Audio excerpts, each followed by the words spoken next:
फंस गया Iran, deal के नाम पर डबल धोखा। अमेरिका के राष्ट्रपति ट्रंप ने साम दाम दंड भेद से ईरान डील करने का दावा तो कर लिया है, लेकिन क्या वाकई में 19 जून को जिनेवा में ईरान की तरफ से फाइनल डील पर साइन होंगे? क्योंकि ईरान के अंदर इस डील को लेकर जो गदर और कोहराम मचा है वो बेहद हैरान करने वाला है।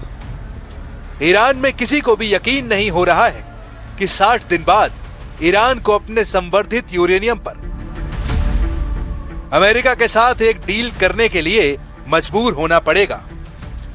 सबसे चौंकाने वाली बात यह है कि ईरान की तरफ से इस डील की पुष्टि ईरान के उप विदेश मंत्री काज़ेम गरीबाबादी ने की है, जबकि अमेरिका की तरफ से इस ईरानी डील का ढोल खुद अमेरिका के राष्ट्रपति ट्रंप पूरी दुनिया में पीट रहे हैं। आखिर ईरान जिस डील को अपनी जीत बता रहा है, उस डील को लेकर उसकी सुप्रीम लीडरशिप इतना शांत और ठंडा रिएक्शन क्यों दे रही है? हैरान करने वाली बात तो यह है कि जो ट्रंप दावा कर रहे हैं, ईरान से लेकर लेबनान तक युद्ध के सभी मोर्चों पर जंग रुक चुकी है।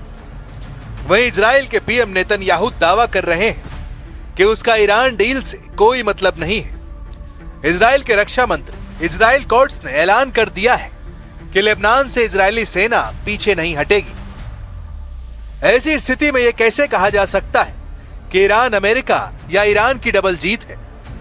हम आपको दिखाने जा रहे हैं कि कैसे ईरान ट्रंप के डबल ट्रैप में फंस चुका है और ईरान के लिए यह कितने भारी पड़ने वाला है।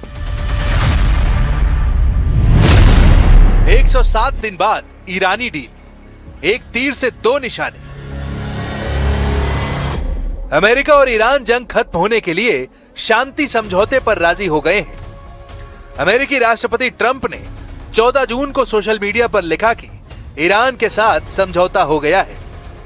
ईरान ने कहा कि अमेरिका के साथ कई महीनों की लंबी और मुश्किल बातचीत के बाद दोनों देशों ने शांति समझौते के मसौदे पर सहमति बना ली है और एमओयू को अंतिम रूप दे दिया गया है। ट्रंप ने कहा कि हॉर्मुज स्ट्रेट को फिर से खोला जाएगा और ईरानी बंदरगाहों पर अमेरिकी नौसैनिकों की नाकेबंदी हटा दी जाएगी।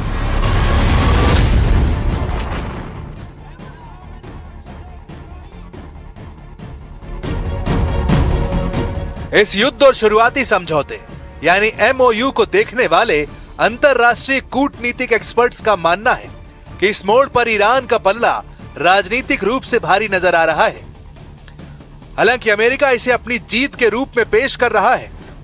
19 जून को जिनेवा में ईरान की तरफ से फाइनल डील पर साइन होंगे। 15 जून 2026 को अमेरिका और ईरान के बीच युद्ध समाप्त करने और पीस फ्रेमवर्क पर सहमति बनने की खबरें हैं।